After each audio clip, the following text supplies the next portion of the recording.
This video will be an overview of Advisor's prospect identification for RENXT project. We will go through each of the pages on the top and explain the data contained in them. This page allows you to select constituents based off of whether they will live in a wealthy zip and their RFM score. Zips are broken down into the top 100, the next 150, and the 250 below that. As shown by the size of the boxes here, you can see most people live in a not wealthy zip, with fewer and fewer in each of these higher categories. Additionally, constituents are broken down by low, middle, and high RFM scores, recency, frequency, and monetary. More detail will be talked about in the next tab. To switch tabs, click on the button up at the top to change to a view of that screen. All constituents within the database are scored based off of their recency of giving, frequency of giving, and the monetary size of their giving. They are then given a score from 0 to 5 in each of those categories. The most recent givers get a 5, whereas the most oldest givers get a 1. Those who have not made any gifts get a 0.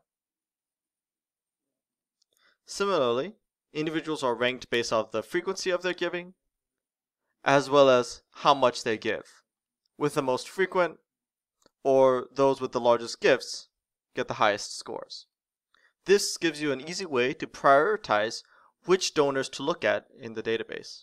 This score is then aggregated and added together to get a score from 1 through 15, which are then broken up into equal third segments of 5 to get the high, middle, and low RFM scores seen in the first page.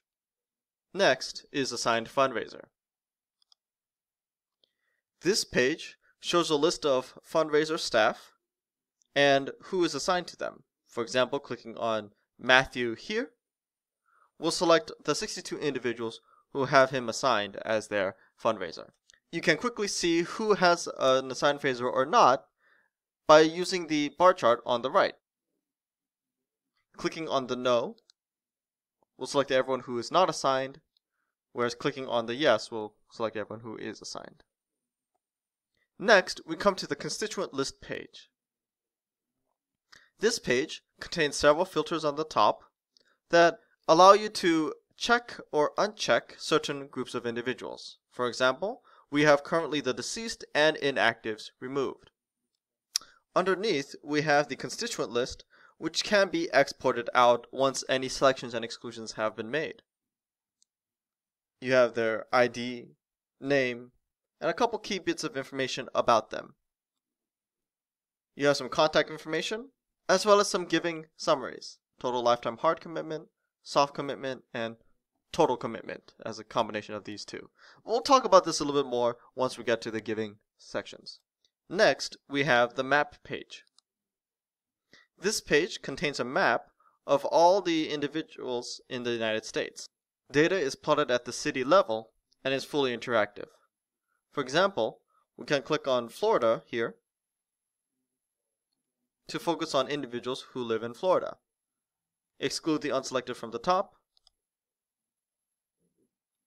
and then you can use the arrow to the right to focus just on Florida.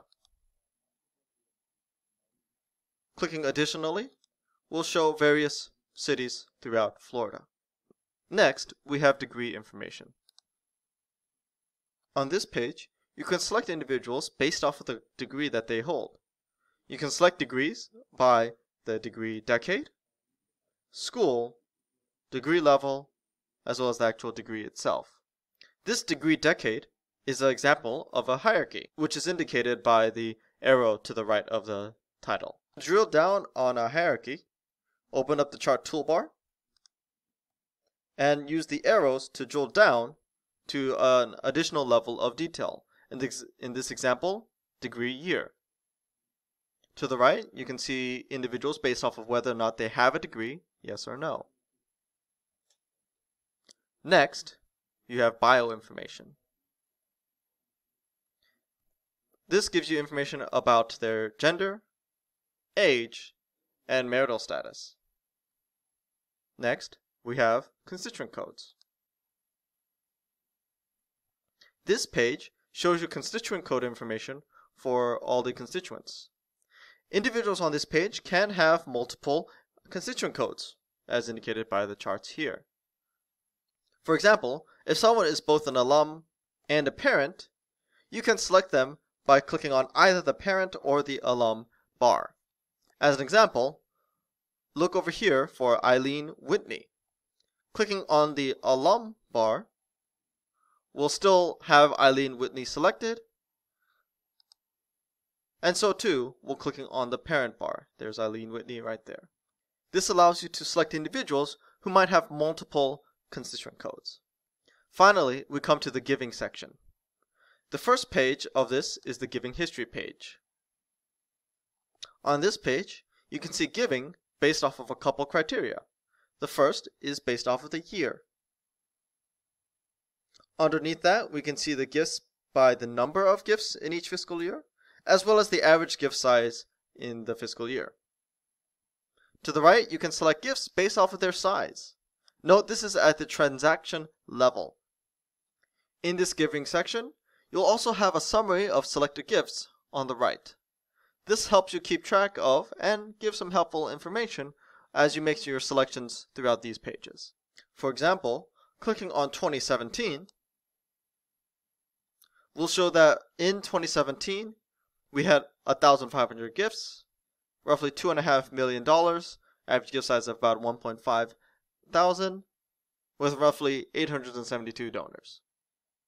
Next, you can see giving broken down by gift fund. For example, you can select based off the fund category, the actual fund itself. If you have multiple funds that can't fit onto these charts, you will also have a searchable list as well. You can use these charts here by opening up the chart toolbar and clicking on the magnifying glass to search for a specific fund.